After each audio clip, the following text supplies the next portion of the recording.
Yeah, okay, so Okay. what was the Euthyphro dilemma? Okay, so the Euthyphro dilemma is just to talk about the morality of God. So it's just to say, I guess, is an action good because it is innately good, or is good action good because God believes it's good? So Uh-huh. do you Okay, get I do you know. get a dilemma? Yeah. Yeah. Wait, let me hold on. Euthyphro. Okay.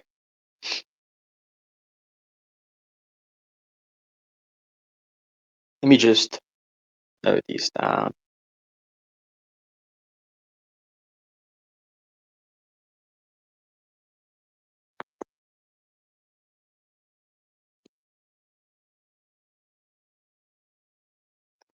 Okay, yeah, I get the dilemma.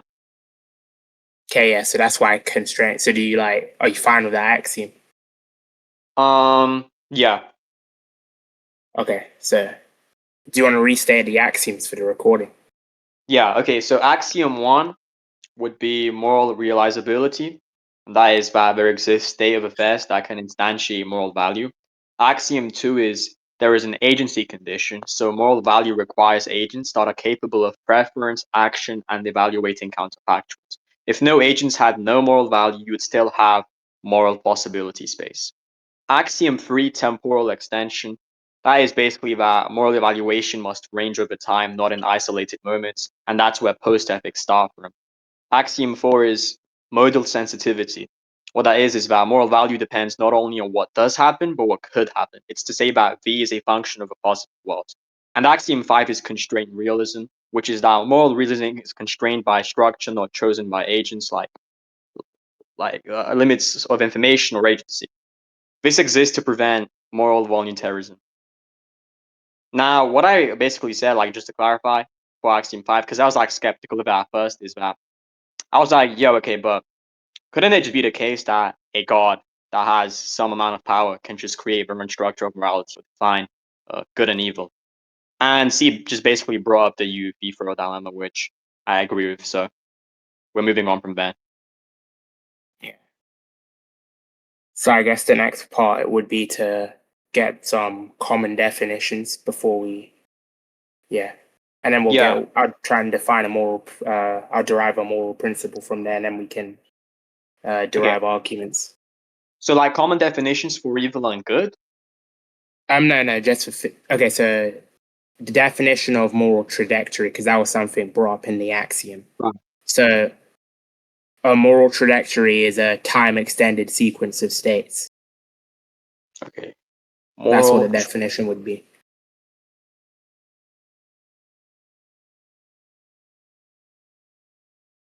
of states. Yeah. So, Time extents. Okay. What is like states here? well, states would just be,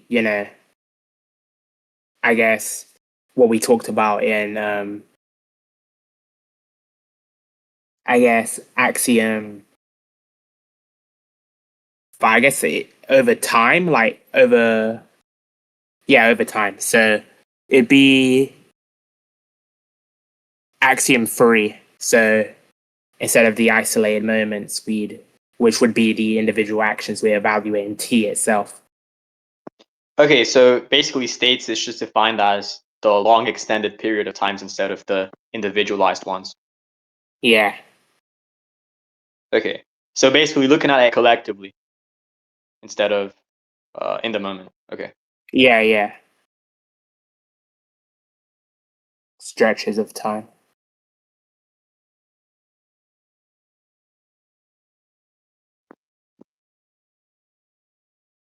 Okay. Okay, and then the second definition is gonna be something like the moral value function. This is gonna be a bit hard to define. Do you mind if I write it out? Yeah, that's fine. It's completely fine. Yeah, because I don't know how to actually say I mean, that this. makes sense. Like we're basically we're discussing post ethics, bro. I don't think like we can only give human accounts, which is weird, right? Yeah.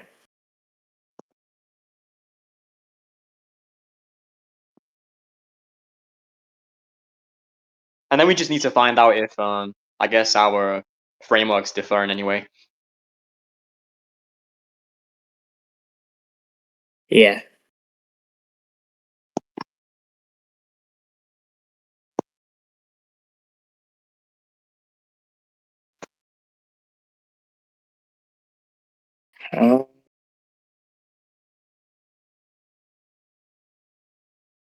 Let me type this in my notes and then copy paste it. Yeah.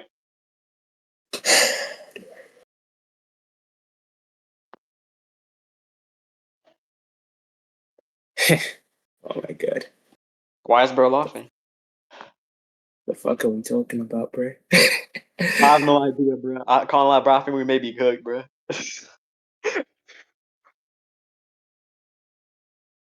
I mean, we're making we are making meta ethics sound more interesting than it actually is. To be fair.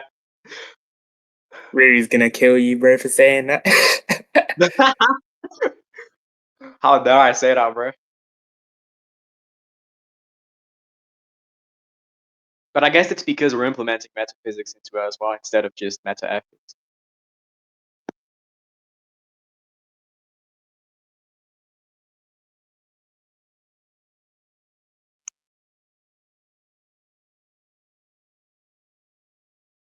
Okay, and then let me copy paste this onto Discord. Alrighty.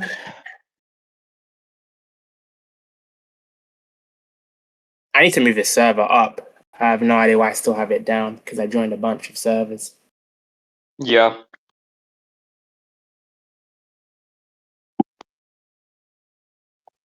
Okay, there we go.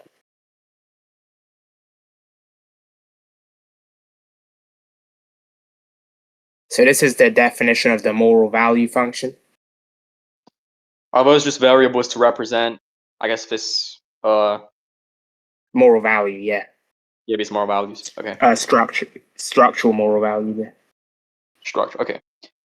A equals agency capacity, number depth freedom. O equals option space future possibilities preserved. By preserved, what do you mean? Well, because we care about the trajectory of Uh-huh. worlds, like preserving possible, moral possible spaces. If you get what I'm saying. So when Like you make prioritizing them, like taking them into account. So let's like make moral valuations about a certain timeline. So we're Okay. making our moral valuation. We're going to take into account the not only the current moral world, but also the possible moral world. So yeah, Okay. Okay.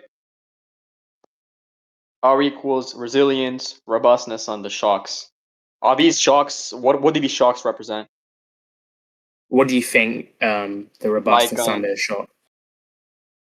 like I guess how tough how the moral value uh, persists on the like things like corruption or all of these sorts of stuff. Um, Not really. Okay, so it's Okay. so we have to take this to be the case that the whole point of the moral value function is to define the values based on the structures, right? Yeah. Yeah. So it's kind of going to be a bit different. It's going to be a structural moral property rather than anything about like individual comfort, happiness, and justice. Now, I don't think corruption is actually necessarily bad because you can apply corruption to structures themselves. But formally, a shock's going to be something that it's going to be any event because we care about events. Remember on our axiom Yeah. 3 and Yep. definition, our earlier definition. Um, Yeah. so a shock is going to be any event that radically perturbs a system's normal functioning and an Okay. event that wasn't planned for it in its local optimization. When we go over the moral Yeah. possibility space. And So it it's threatens basically continuity, agency, or meaning, which should be self-evident. it acts like a threat to stability. Like it disaligns. It could Yeah, yeah, potentially. yeah. Yeah, so something Oh, like natural disasters would be an example of what a shock okay. is here formally. Okay. And So then let me see. the robustness would be like the capacity of a system to absorb said disruption while preserving its core moral functions. And the Okay. moral functions we're defining now. Right, I understand. Let me see. M equals meaning generation, capacity for norm creation, and reflection. Yeah, Could you that like should be elaborate more a little bit? intuitive too. Yeah, it is more intuitive, but like I understand what you mean by meaning generation. I assume it's going to be relevant to Yeah, just the moral norms, values, yeah, okay, projects, okay, yep, how those arise. yeah. Okay, so I guess then what's the next definition gonna be? I need to think if I had another definition because Yeah. like this is completely like hypothetical. So It is, dude. I don't even know how we're gonna have any meaningful progression, bro. like yes, it's entirely fictionalist, at least as far as we're aware. Right. So Yeah. I guess the next definition that will be important, like it's probably going to be one of the most important. It's going to be the definition of moral good. So Moral good. this is so if we appeal to our axioms and our moral value function, the moral good is going to be a state or action is morally a state or action is morally good if and only if it increases or preserves the three value functions. When I say three, the four value functions across relevant future horizons. So the relevant temporal extension. Okay. So a state or action is morally good if and only if it increases the four value actions across relevant future horizons. All right. Yeah. So that's just a definition of what moral good is. Let me see if I disagree with this. Um, Actually, now we can get into that after. Yeah, it's kind of dumb. Yeah, let's get into that just after you've given all of the definitions. Yeah, and the last definition would be moral evil is just the irreversible collapse of the moral possibility space. So that would include stuff like the permanent loss of agency and the destruction of meaning bearing structures and then the annihilation of future. So pain and death wouldn't be intrinsically evil under the system because the individual ethics would account for that, right? Yeah. Which is kind of what we agreed to in our axioms or seemed in our axioms. Okay. So the irreversible collapse of the moral possibility space. So not just the states in which we currently experience, but the possibility space as well Yeah, altogether. that's Okay. that's evil, and specifically if it's irreversible. So if it's if it's not irreversible, would we still count it as morally evil? Not under this post-human divine framework. No, Let me think about it. this isn't to say it wouldn't be moral evil. It's just to say that it wouldn't be under these Right, structures. under divinity, like under the Yeah, conditions for. Okay. Right. Let me think. Okay, I guess I'm kind of gonna ask about intention. Let's take like a hypothetical, right? Um, wait, are you done with the definitions? I'm done with definitions, but I wanted to derive a principle before I Okay, yeah, get you into could the derive. arguments. Yeah, just derive the principle. Okay, so the principle would just be moral justification scales with epistemic and causal scope. Okay.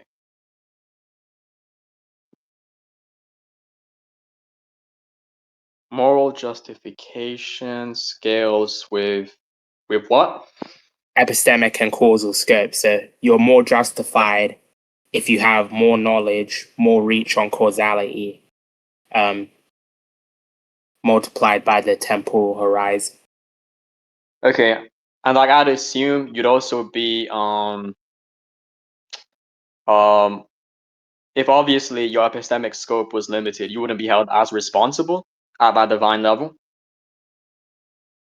Oh no, if you're because you're divine, like if you're just like less justified. just less justified. Okay, that's it, right? Yeah, that's just the basic principle. So Okay, I you think can't have local intuitions that override the complete holistic evaluation. And it would also yeah, distinguishes divine and post-human ethics between human ethics. I agree with that principle. I'm fine with that. Okay, now let me actually Yeah. just evaluate the definitions for myself for moral good and moral evil. Yeah. Okay, like I have a question. So we would basically consider a being who causes irreversible collapses, right, of moral possibility spaces, at Yeah. least at this divine level under these conditions. We would label a being like this as morally evil, right? Yeah. Okay, so I have a question. Is it specifically causing it, or do like attempts at causing it count as well? So basically asking if intention's relevant Yeah. or only, I guess, outcome or acts. Yeah, intention and like the distinction between intention and actually actualizing it. So I kind of want to like talk about, we kind of like disregarded intention entirely, didn't we, in our Right, axioms? but I think that, but that's like that's at a localized humanoid level, right? I feel like you could still kind of derive intentions at the level of divinity as well that we are discussing about. Okay, I agree with that, but only how it, I want to say how it interacts with, like, in combination with causation and foresight. So how that interacts with the irreversible damage to moral possibility space. So I would say that intention is going to matter, right, formally, but not in the Okay. sense that, okay, well, let's say if someone wants to say, oh, well, if you had good intentions, though, like, surely that Right. counts for something, you know? Like, I don't want to say intention. I don't want to define intention in that way. So Okay. if we Yeah. clarify what moral evil is, so not all harm is going to be evil on a divine post-human level, right? Hmm. And not all evil is going to be harm in that same way. So it's about what is destroyed, not about like what we feel like. There's not some emotivism to it, if you get what I'm saying. I would agree, but I still feel as if well, I think I could be just me. I could be more blunt with my question. Like, would you consider a being who tries to cause irreversible damage to the moral possibility space, who has the intention, has the plan, has all of the schemes, and they want to bring about this outcome of actually collapsing and they try but they fail? Would we consider them morally evil by this standard? I think that's more blunt. Okay, so something like the Crimson King from the Dark Tower, you know, how his whole goal is to like destroy the nexus that Yeah. stabilizes all of reality, but he cannot do it because he's trapped. Something like Yeah. that. Okay. You want to ask if such a being exists, how would we account for whether or not they're morally evil or not even how would we account for them, just are they morally evil? Is that essentially what Yes. you're asking? Yes.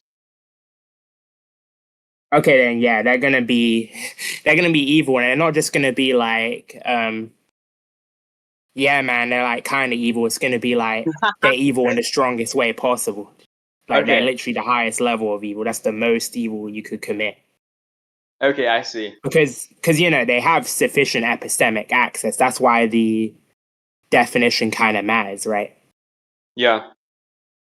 For the principle, like they literally violate that principle because they're completely unjustified. Yeah. So okay, then I think we can count intention, but in this way. So not in the way, that I guess common Yeah, it's not intuition mental prefers. state. It's not mental state Right. moralism. Right. Yeah, It would just be that intention, at least for divine beings, right? It's gonna be relevant at divine levels if it only relates to like to collective stretches of time, and not just towards individualized moments. yeah. It's, I Okay, let guess, me at just high levels of agency, then it would be a boundary setting over our moral reality. yeah. Okay, let me note this down. Yeah.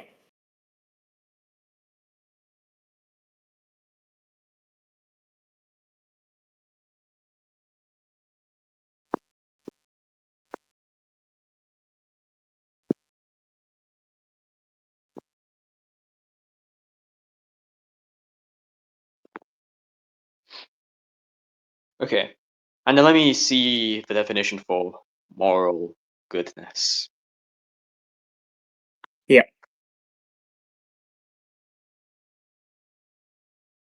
Um, okay, so we would be able to apply the definition of intention to moral goodness as well. So basically, if you have an intention to benefit collective stretches of time and you try to bring that about, if you are unable to do it because of, I don't know, some boundaries or some external rule or law, would you still be considered morally good?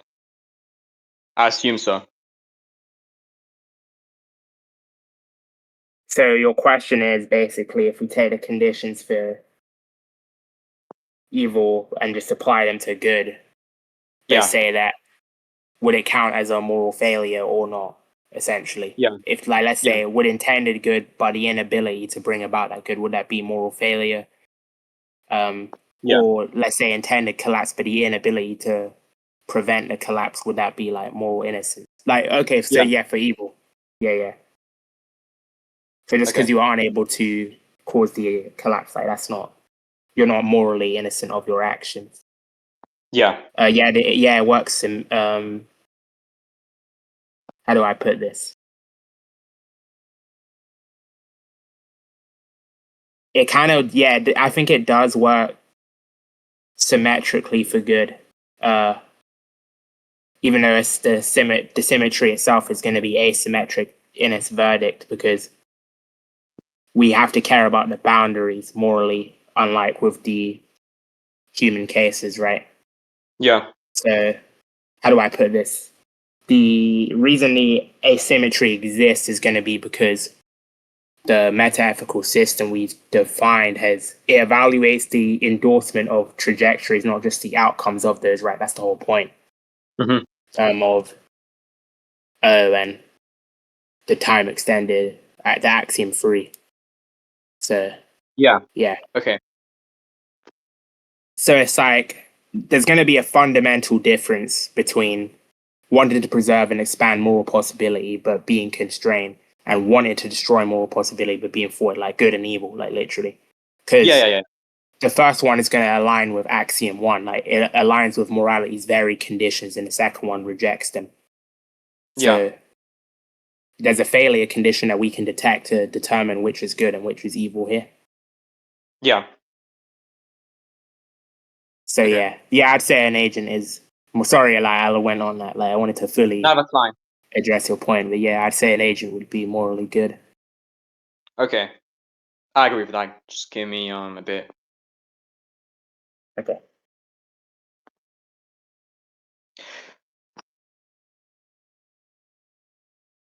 So like Like even if you we don't just care about benevolence. It's like we care about yes, making the structure itself clean, yeah, exactly.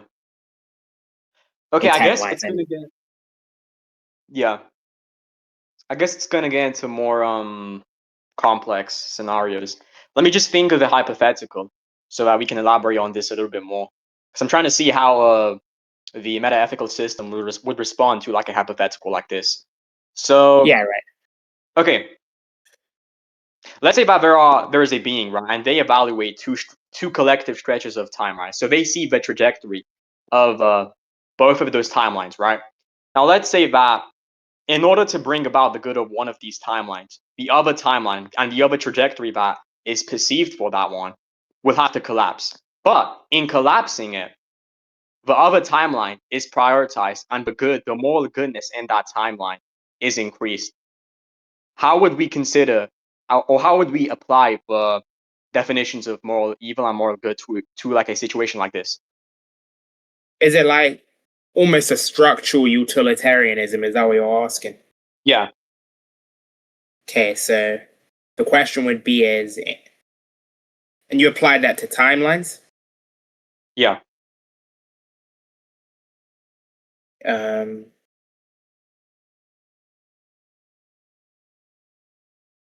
let me let's slow this down here because yeah, I want to kind of like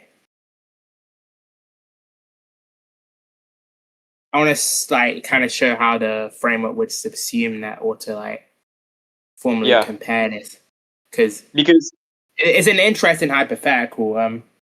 it is. Because I feel like, depending on the answer, it would show the limit of the definitions that we gave.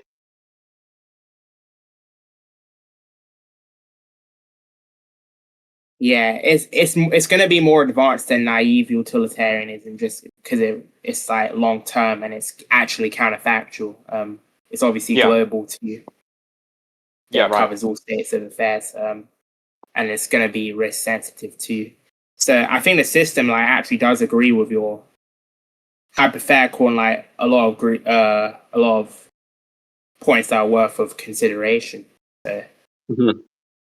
because I guess you'd say it considers morality evaluating trajectories, not just isolated acts. Right. Uh, I guess long-term effects dominating short-term intuitions. It considers that too. It it does say like it's almost like a flow type thing, but for this advanced framework to say that counterfactual futures matter. Uh huh. Catastrophic risk are morally central, and then more reasoning scales with the power you have, right? Hmm. But I'd also say like I think it's missing something here when we take this What? account.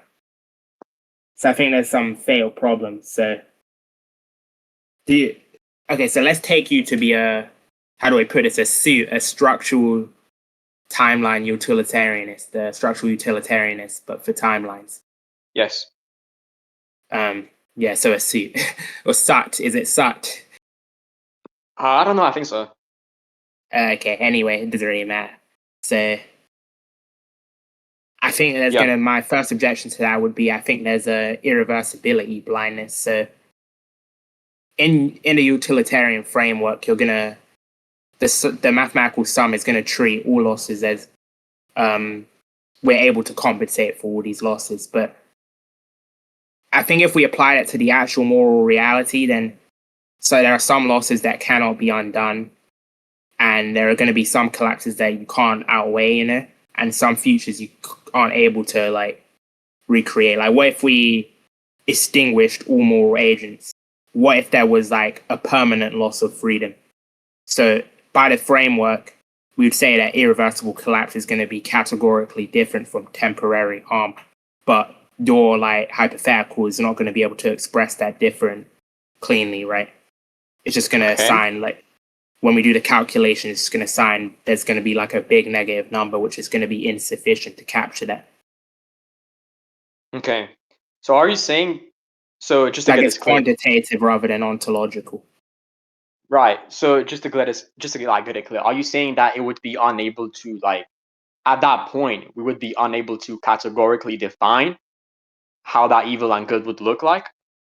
Yeah, we'd be unable to categorically distinguish them. Okay. Um, the irreversible collapse from just temporary harm,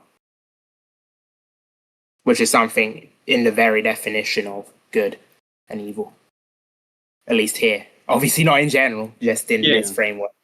I guess I So have more rejections to it as well. I think there's more problems, but I don't know if they're okay. relevant. Let me just think about this first objection.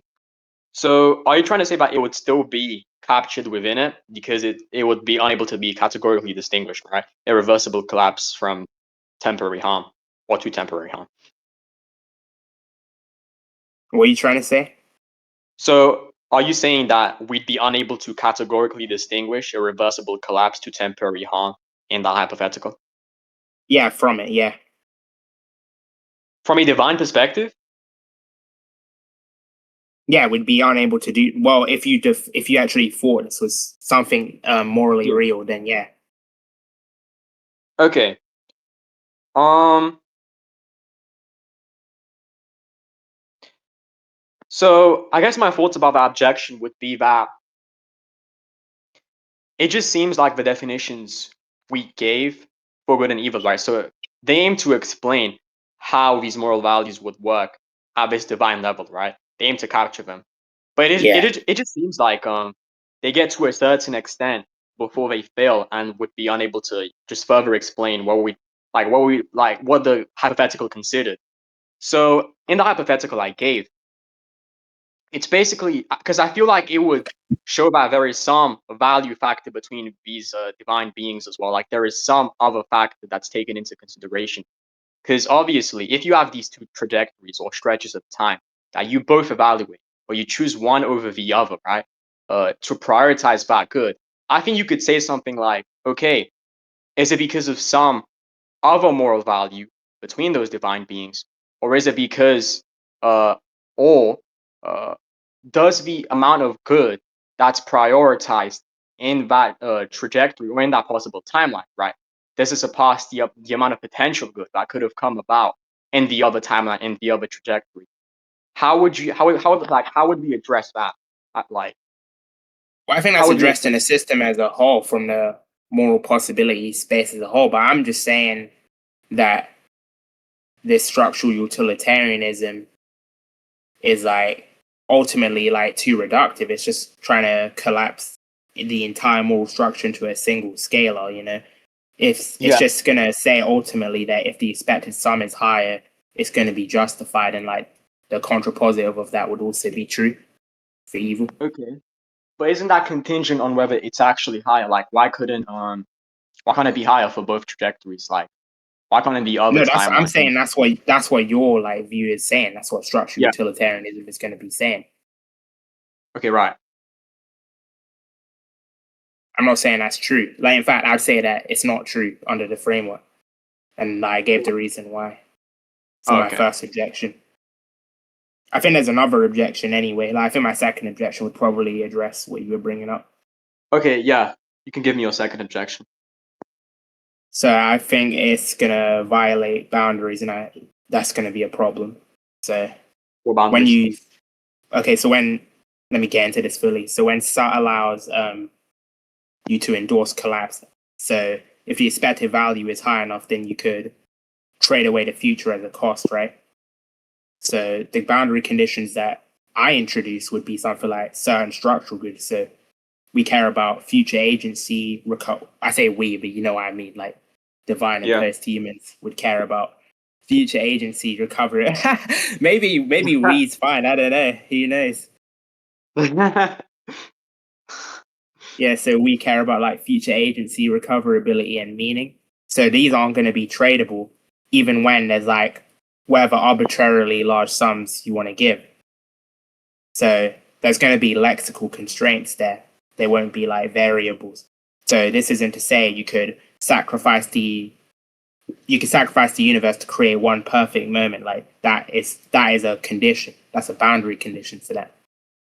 Okay. I see what you're saying. So basically, in saying that they aren't tradable, you're essentially trying to establish that what is done in sacrificing one timeline to bring about some state of affair that is completely good, right? And that's prioritized as good in another timeline is focusing on a individualized outcome, right? On like a momentary outcome for that timeline. Yeah, Is that what you're saying? yeah, So they can be tradable. yeah, Okay, wait, could you like type the first two objections in chat? Just so I can keep track of them. yeah. So how am I gonna do this? I don't know if I'll get it perfectly there, That's fine, that's fine. but it's on recording now. Yeah, yeah, that's fine. Like my memory is great. Don't get me wrong, but I just said a lot of things. You did, yeah. I mean, we're defining like a meta-ethical system. We're defining the principles, the axioms for it, and then we're getting into all of the hypotheticals to test how durable the system is. I guess for the framework. Yeah, and that's before I've even given the argument or you've given the argument. Yeah, it's like a lot to take in.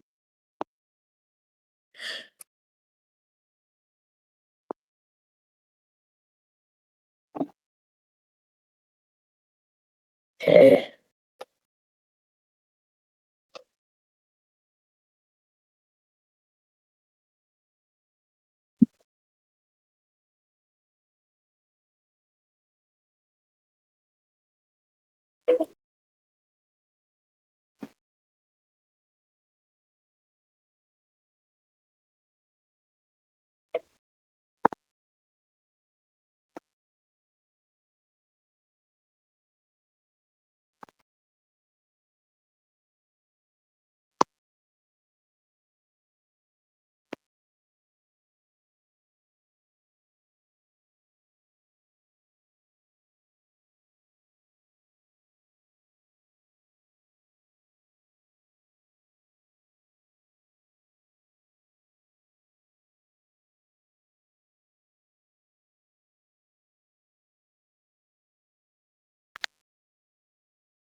Uh,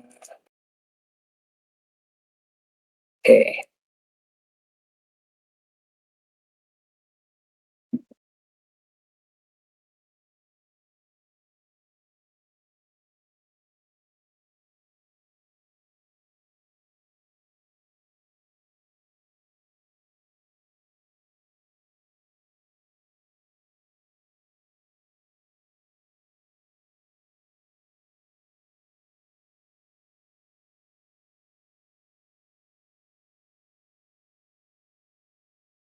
I think something like that is the.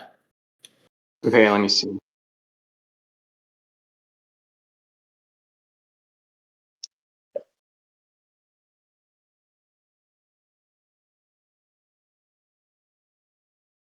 Okay, so the objection is, well, yeah, it's basically just that it wouldn't be tradable. Like you wouldn't be able to compensate one over the other.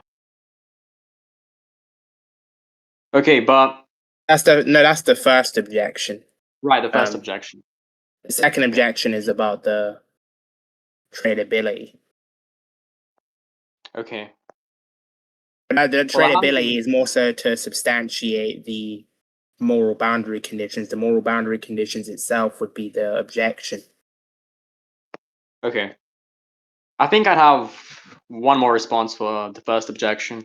We can cover that, and then we can go on to the second objection.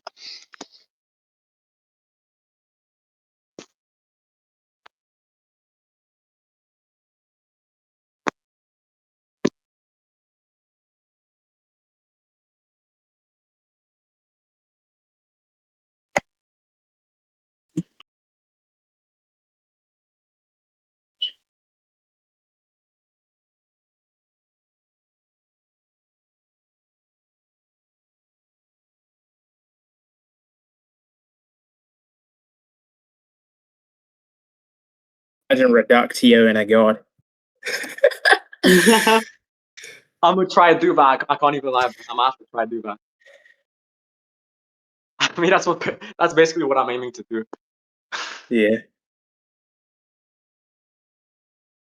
We sound hella schizo, bro.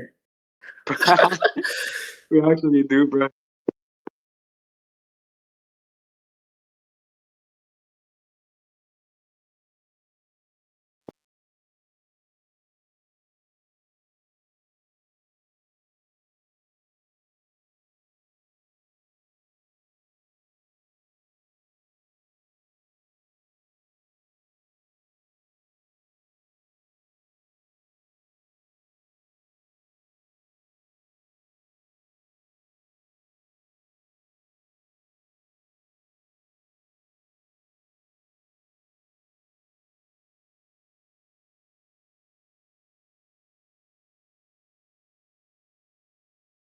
Who knows? This might be relevant if the Kardashev scale ever increases for humanity. Yeah, Which good luck, because we're not even at stage one. yeah.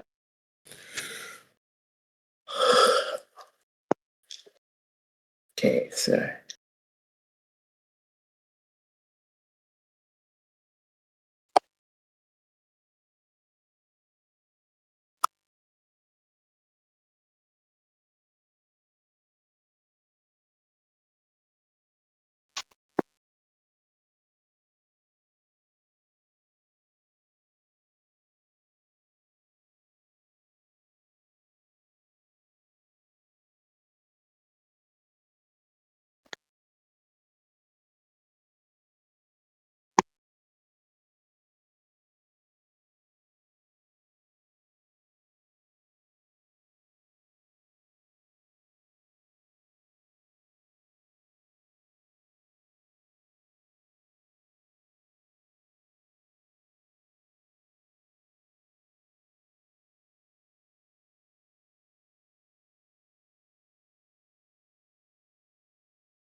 Bro, you're typing hella long, bro. This like this second objection is going to be like 2 pages, dude.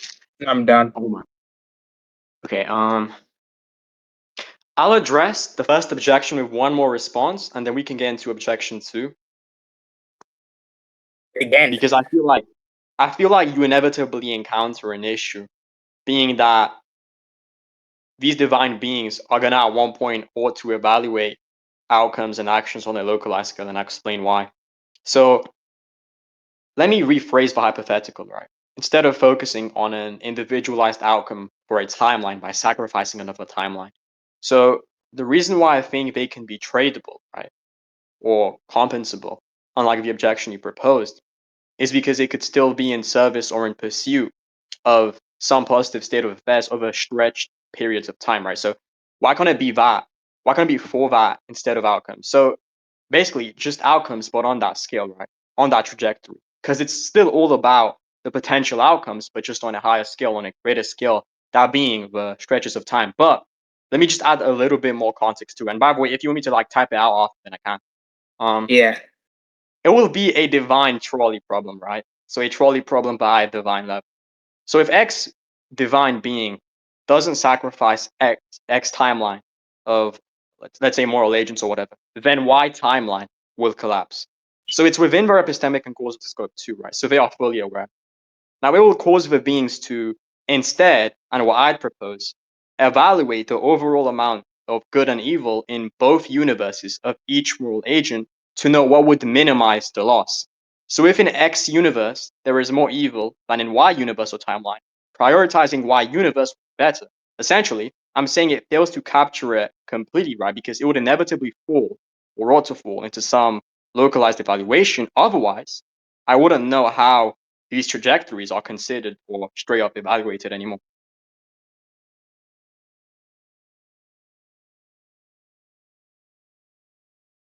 You need to type it out? Yep. Type out the.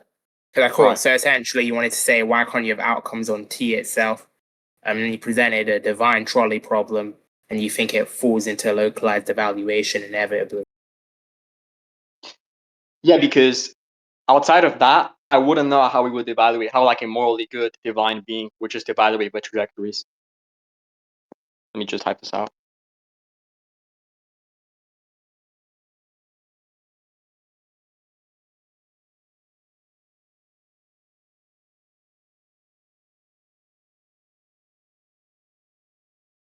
And this is in respect to the basic moral principle and Yeah.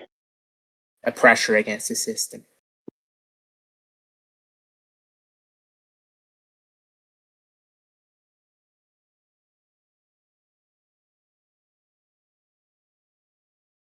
Wait, do you think I'm denying that the outcomes matter at all with my earlier response? Um. No, I think so. I think that you're saying they just matter, but in terms of in regards to the stretches of time instead of in like individualized moments. No, I'm not. I don't think I'm even saying that. I think what I'm denying is the outcomes alone exhaust what morally matters about T, as in the entire stretch of time. So you're saying Like it's them like for alone. a variety, not just outcomes. Yeah, It's I like just in addition.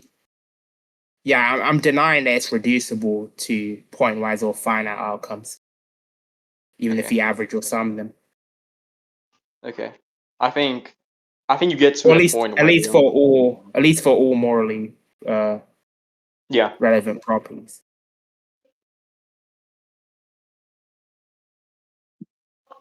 I also think I can like kind of counteract the divine trolley problem. I think it won't just reduce down to localized evaluation. Okay, wait, do you want me to still type out or do you want to get into that? We'll type out the full trolley problem and then we can get into it. Okay. If I've confirmed it.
Okay.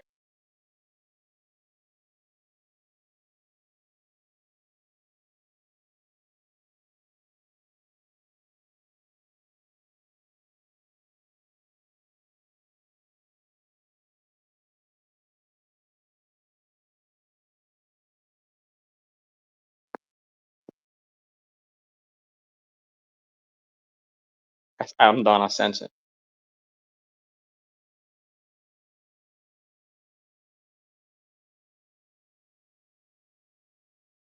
Sorry, I was reading a message.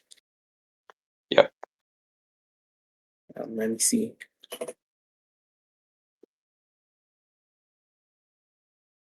I thought my Discord was frozen for a second because my shit wasn't loading. Oh, That would have been yeah, I rough. think you're good. Yeah.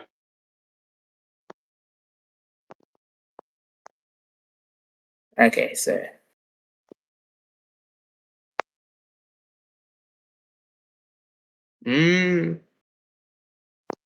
so I guess I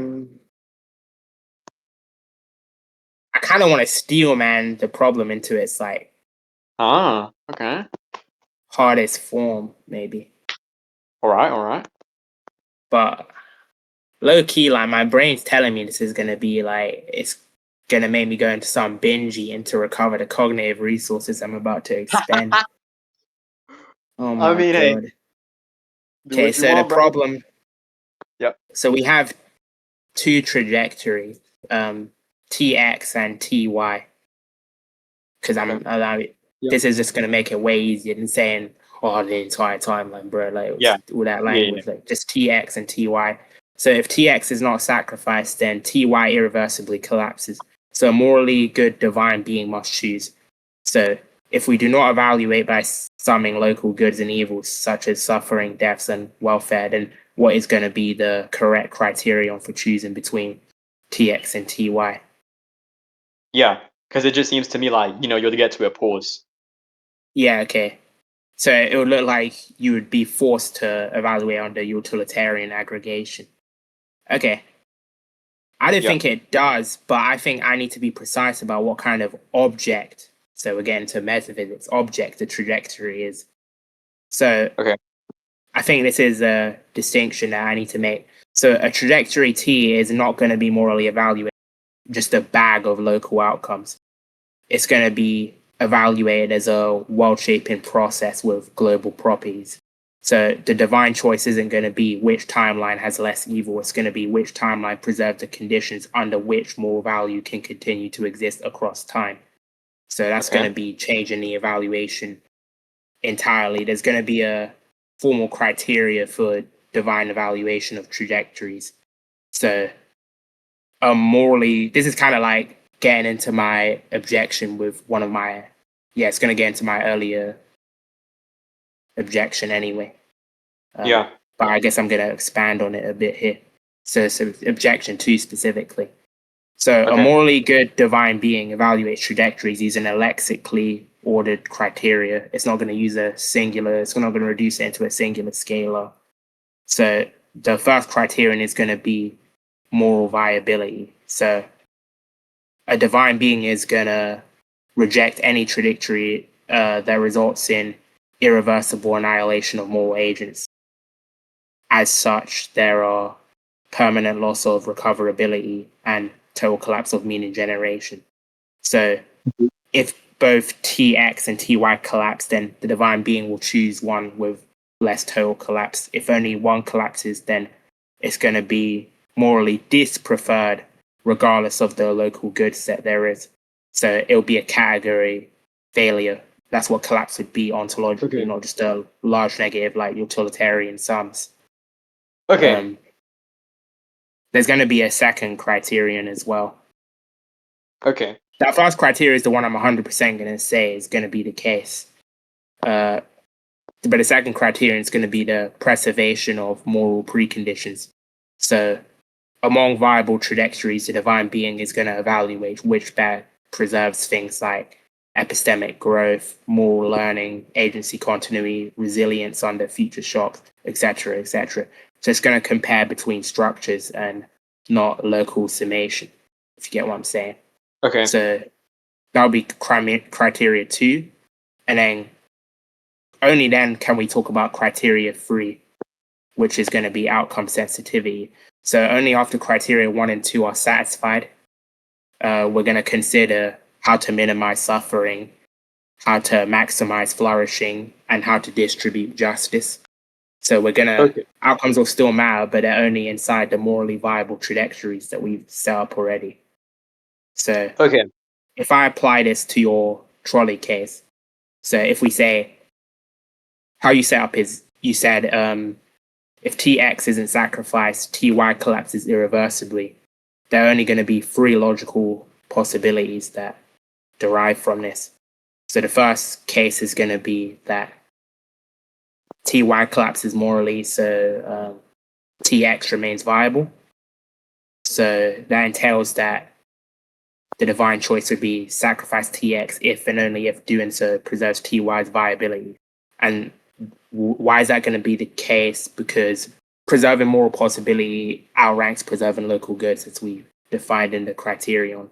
Let's say it's case B. We choose case B, so where both Tx and Ty collapse regardless. So we're going to choose a trajectory with lesser irreversibility. It has greater residual agency and greater recoverability. So we're gonna tragically have to do this by necessity as the divine being. We're not just optimizing it in a utilitarian perspective. Like, it's not just optimization, it's by necessity. So let's say case C happens for the third logical possibility. So we'll say that both remain viable, but one has worse local outcomes. So only in this case does outcome comparison legitimately decide. So that's the only case where summing goods and evils is actually going to be decisive. So yeah, you can see that does not collapse into localized evaluation. I can give the formal argument for that.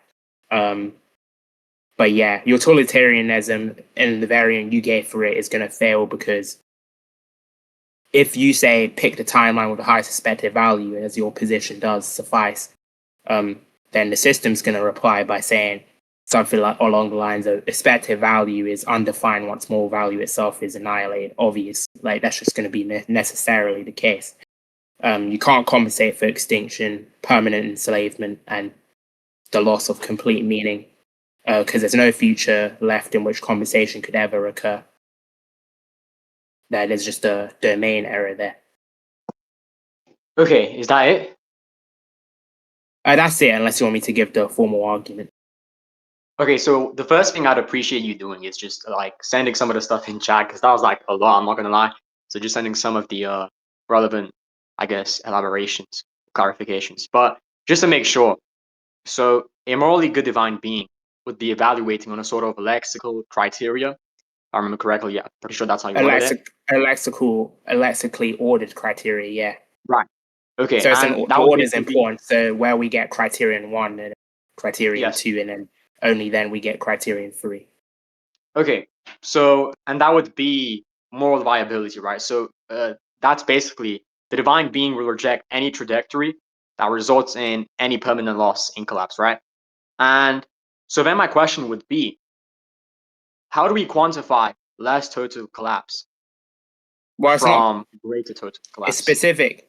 It's specific moral, like it's irreversible annihilation of moral agents as such. So like as such, that moral agents can continue to exist. It's annihilation of things like that. It's total collapse of things like meaning generation. It's not just overall, like that's how it's determined and collapsed by the specific moral value function. Okay, I guess there are two things. There are two things I would address. I guess I'm gonna start with this. So, what if the both total possible collapses for both Yeah. universes are equal? What if they're equal? What do you mean? What if they're equal?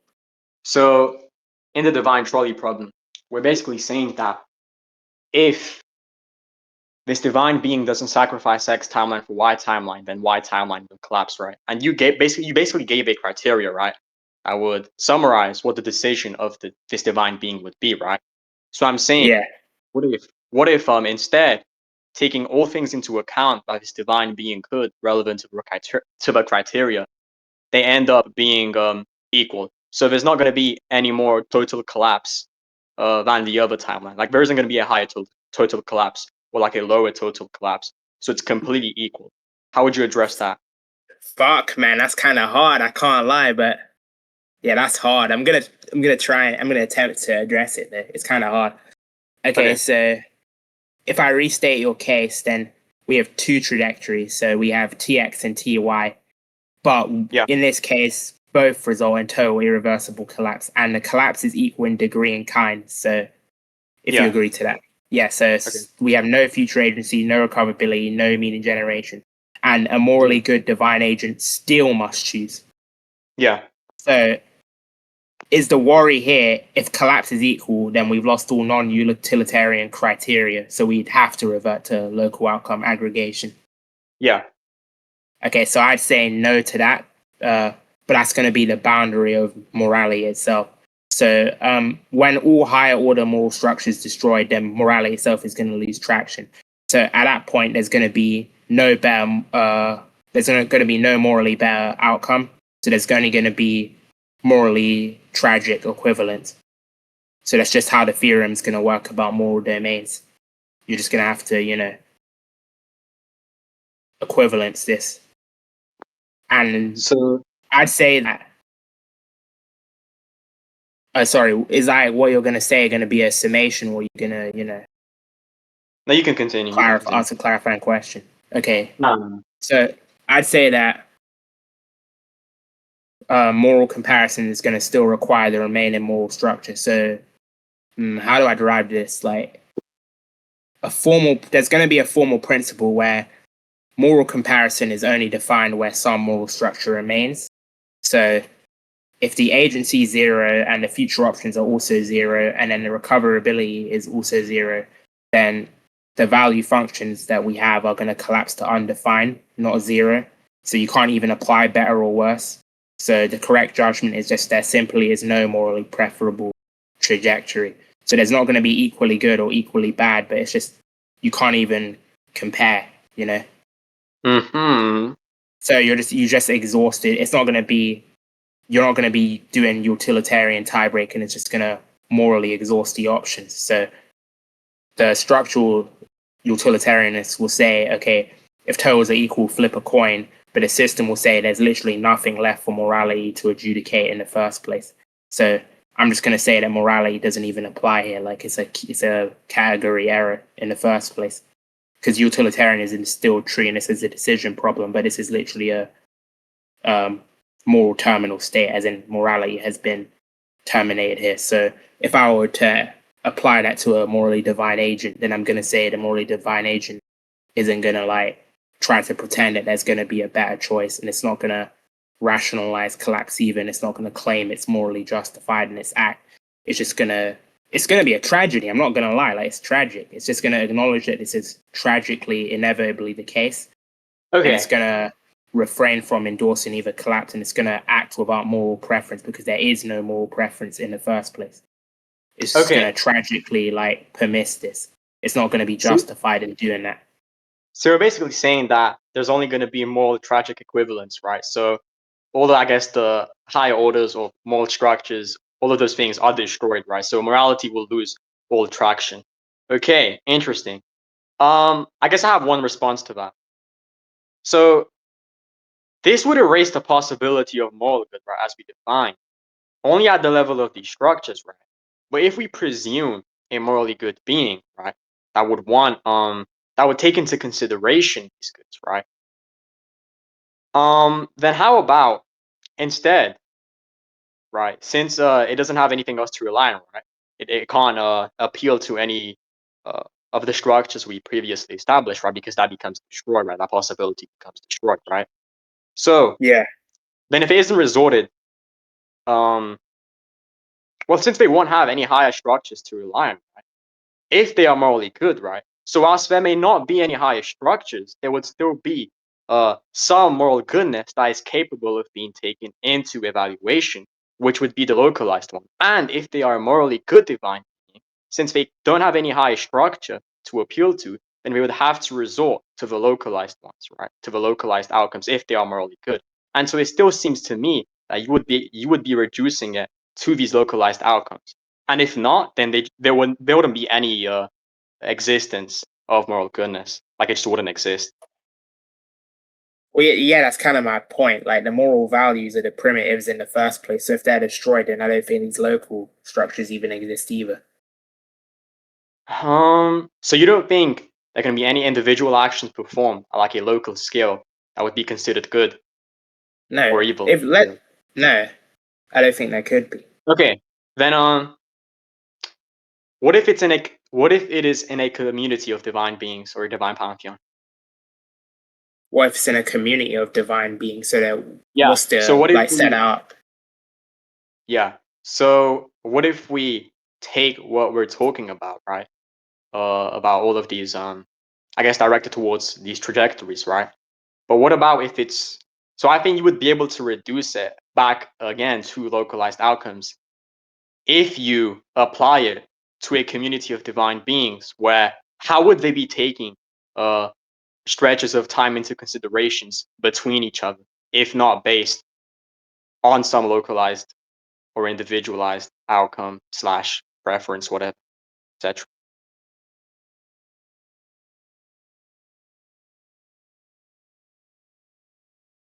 Okay, So how would it? so Yeah, go on. just continue. You were probably going to restate what I was going to clarify. Yeah. So basically, how would it?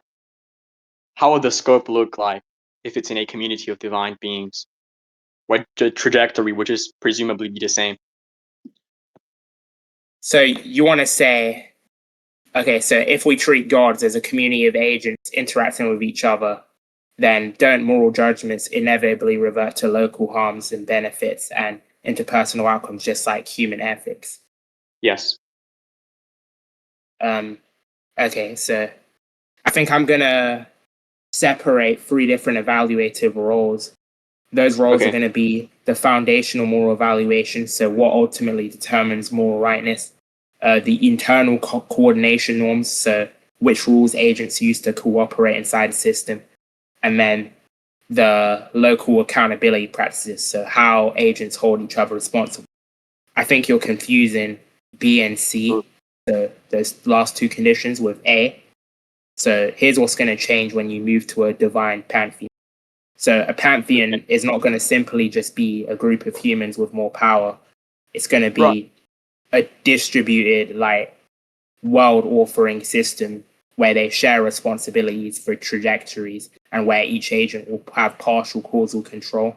But the moral object is going to still be this joint trajectory T. So even when they interact locally, they're still co-authoring global structures. So foundational morality is not going to revert to local outcomes because, okay, so here's going to be the core principle as to why. So local Okay. interactions are morally evaluated by how they affect the shared trajectory structural property, not by their immediate effects alone. So within the pantheon itself, the god, take a god harming another god, that because harm occurred, it's going to be wrong if and because it degrades collective agency and their ability to coordinate how robust their governance is and their long-term moral viability of T. So that's still going to be, even their structural evaluation, not localism. So, I mean, I am going to say that local outcome reasoning will reemerge, but only instrumentally. So, Okay. within a cooperative system, tracking things like harms, benefits, fairness, and trust is still going to be an efficient way to preserve structures. So they still might adopt those norms of reciprocity and then rules against violence, things like that. But they're more like heuristics for like coordination, and it's not going to be like foundational ethics. So take the Okay. analogy that traffic laws use local rules, okay, but the moral reason for traffic laws is preserving system level safety and flow. So it's just going to be the same thing as here. It's going to be the same thing as traffic laws. Yeah, Okay. I have a formal explanation for this, but I don't think I need to give it. I kind of Okay. want Yeah. to Yeah. ask you a question, though. Of course. Go ahead. Okay, so if local outcomes are morally fundamental between gods, what happens when a locally fair interaction undermines long-term government. If I to express this question better, I suppose I'd say, take for example, God A respects God B's local interests. Like, Okay. wouldn't that weaken collective authority, which is going to lead to future collapse? You know, if you take localism to be fundamental. So, wait, are you Like, trying to say that? It would be Okay. moral for God A to respect God B's local interest, which would weaken collective authority, which obviously leads to future collapse. So that violates the deeper moral primitive if localism is fundamental. So it damages the system. Right. Okay. I see what you're trying to say. So you're basically trying to say that, if God A, right, respects God B's moral interest, right, because they would be inclined to respecting God B's moral interest if localism is fundamental. But if they Yeah, do that, that would lead to moral collapse, right? Is that what you're trying to say? yeah. Like Um. which is morally evil. So that's obviously going to be Right. intuitively wrong. Right. And if they don't respect God B's moral interest, then they would be evil still, because they didn't respect the moral interest of God B. Like it would be imposing. Well, not imposing, but you know what I mean. Yeah, yeah. They'd be evil either way, Okay. Um. which seems like a So, contradiction. so I would say in this hypothetical, okay. So even if God B's moral interest is good, it would still lead to this moral collapse. Yep. So even if you respect God B's moral interest, which is good, you would inevitably arrive, I guess, at a moral collapse of a structure, or like of something within reality. Yeah. Okay. Well, let me just think about how to formulate this. Okay.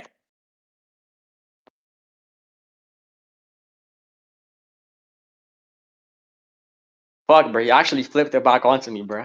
Dude, I'm getting hungry. Dude. Okay, hold up.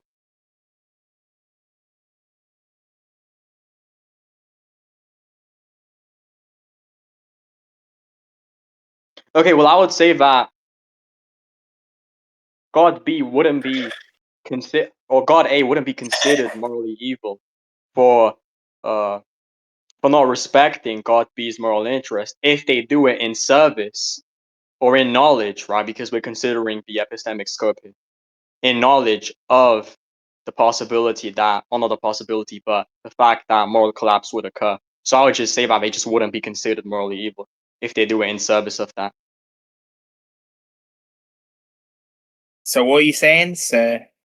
So if God A does not respect God B or God B's self-interest, I think that would only be considered morally evil if they don't do it, uh, or if they do it. Wait, hold on. Let me rephrase this. Okay, so I basically think that if God A, okay, wait, hold on.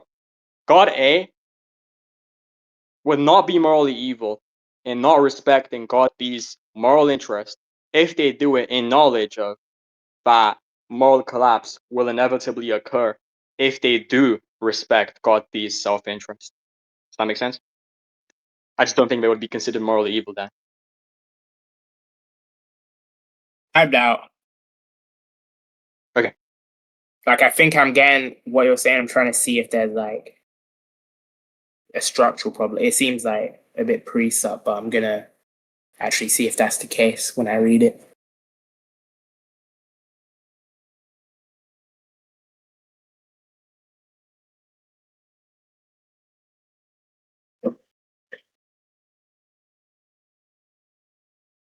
I'll probably just rephrase it a little bit in text. Yeah, that's fine.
Okay.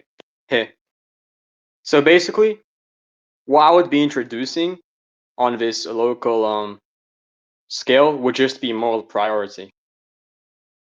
I guess for the recording, I could just read out what I said. Yeah, you But can. yeah, so in this case that C proposed, I would say that they would be redefined by the knowledge of what they're doing and their intention relative to the inevitable moral collapse, right? So God A would not be considered morally evil in not respecting God B's self-interest if they do it in knowledge that by not respecting God B's self-interest, he'd prevent moral collapse. So I think it just refers to some moral priority.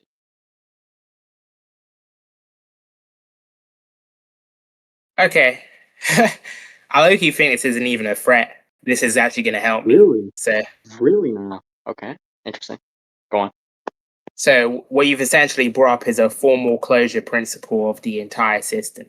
Um, I don't think it's Mhm. going to retreat into localism. I think it's just going to do its work under the full epistemic transparency. So, I want to kind of say why it doesn't justify anything or trivialize morality, but I'm going to have to like formalize that kind of. But I'm going to name what you said first. So, the principle you kind of came up with there for moral priority is like when agents possess sufficient foresight and knowledge of structural consequences, then moral valuation is governed by priority rules, not by local interests. That's kind of what you kind of said. Um, and it's going to be about the moral priority there. So the formal principle would be the structural priority principle. So let's say that I'm going to send this in the chat as well, for sure, I Okay. think. So Yeah. let T be the shared trajectory. No, actually, I'm just going to send this in the chat. There's no way. Yeah. We might need to wrap it up after this. I can't. We've been going on for way too long, and then continue, I guess, some other day. Nah, I'm bored of this topic. So This I'm isn't as gonna. fun as I thought it was going to be. Me too. Wait, give me a sec. Okay.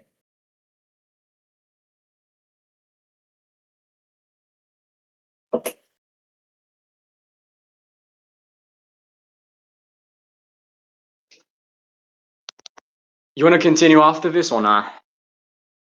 Yeah, I want to continue after that. I just want to wrap this up so we can just have closure on the topic. Yeah. Okay.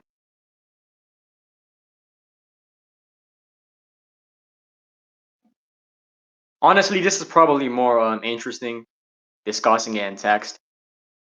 Yeah. Okay. Structural Okay, so prior. that would be the.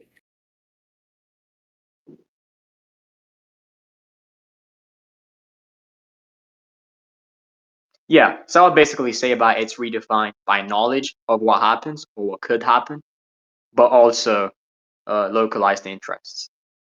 So the inference rule you're going to be using would be, yeah, that AIJ is not morally evil, essentially, but it may Yeah. be morally obligatory. Yeah. Okay, so yeah. So in your case, then God A is not morally evil because God A is, yeah, God A is not morally evil and violating God B's self-interest if God A knows that respecting God B's interest leads to collapse and that God A's action preserves moral possibility because self-interest would be morally subordinate to moral viability and local interests are morally protected only within viable trajectories. So once viability is threatened, then the protection of interest becomes conditional. And if you refuse to override that, that becomes negligence. So in your case, God A's action structurally justified, and God B's like grievance to said action is going to be locally intelligible, but it's going to be morally overridden. So that's just going to be the priority ethics you've set up there. But I Yeah. don't think that's going to collapse into something like. Well, actually, yeah, I need to like, because this could turn into something easily like might makes right, if we don't set this up properly. Right. So it's going to need the constraints, and the constraints is the epistemic sufficiency. That's going to be the first constraint. So God A must know, not guess that collapse is prevented. So that's going to be the first constraint. So it can't just guess that collapse is prevented. It has to know that collapse is prevented.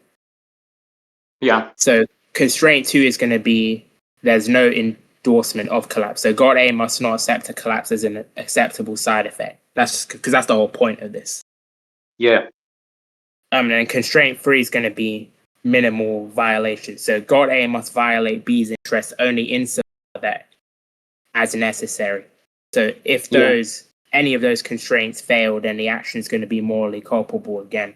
So therefore, power alone is never sufficient. It can never be my makes right under that. Okay. And this is not another thing is going to be, I guess, to fully iron out your priority ethics. It's going to be why this is even still morality and not just strategy. So the distinction between that is going to be that strategy maximizes your advantage, while the morality here preserves the conditions under which advantage can exist in the first place. Yes. Okay, yeah. So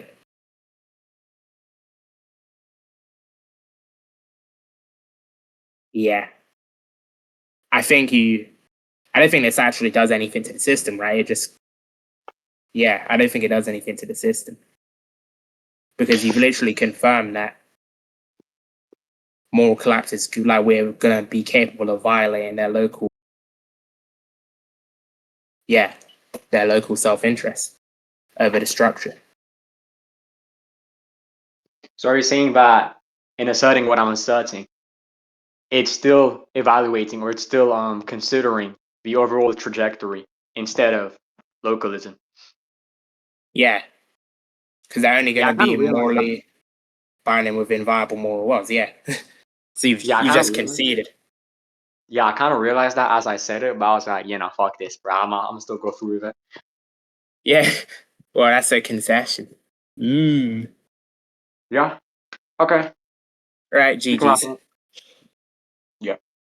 I wish I could say that it was fun intellectualism, but it was not a fun debate, if you know what I'm saying. I agree with. Hold up, let me just get the ball out. Yeah.